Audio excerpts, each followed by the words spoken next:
Morning. Happy Friday.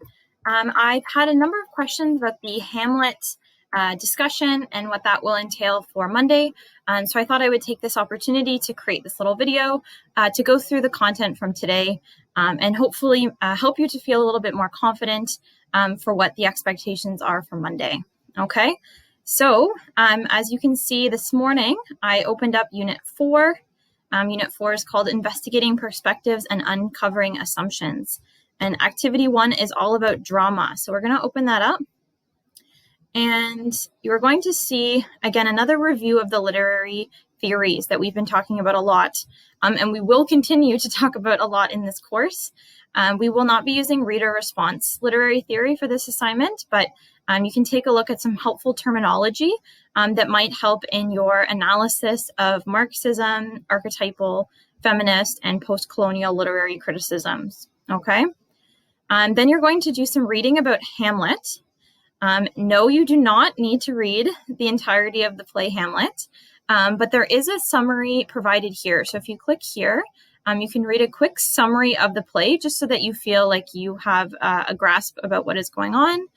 There are also a number of film versions that you can find on the internet, and I'll try to share some helpful links as well in my newsfeed post with this, so you can learn more about the play without having to read it in its entirety. But your main task for today is reading this act from the play. So this is Act 3.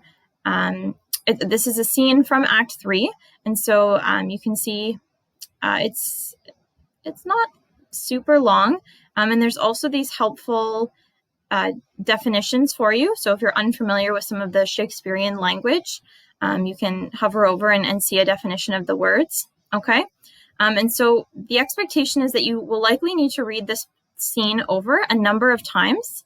I recommend that you read it once through just to get a grasp of what the scene is all about.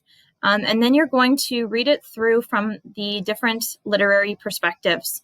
And I recommend that you try to, put on your feminist lens and then read through the entire play and make some notes for yourself on what you pick up in relation to this scene and the feminist lens.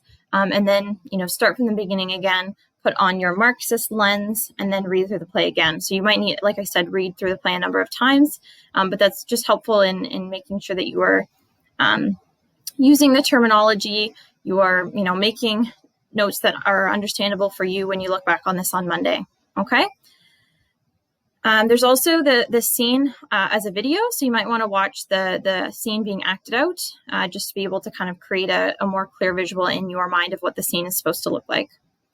Okay, the consolidation activity for this for today involves you reading these two essays. So, you choose one. So the first essay is kind of making a comparison between Hamlet and a modern hero.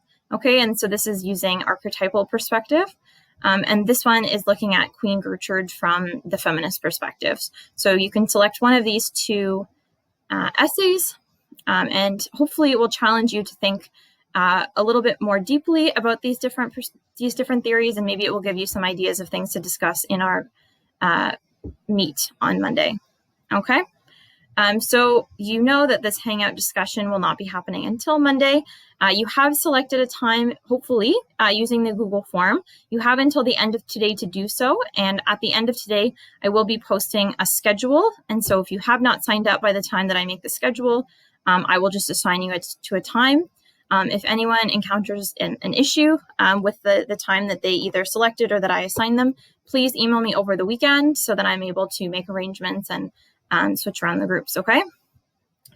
So you can see that the reason that we're doing it as a Google Meet is because you are being evaluated for your speaking. This is an oral communication task, okay? And this is the only time that we'll be able to actually have a face-to-face conversation.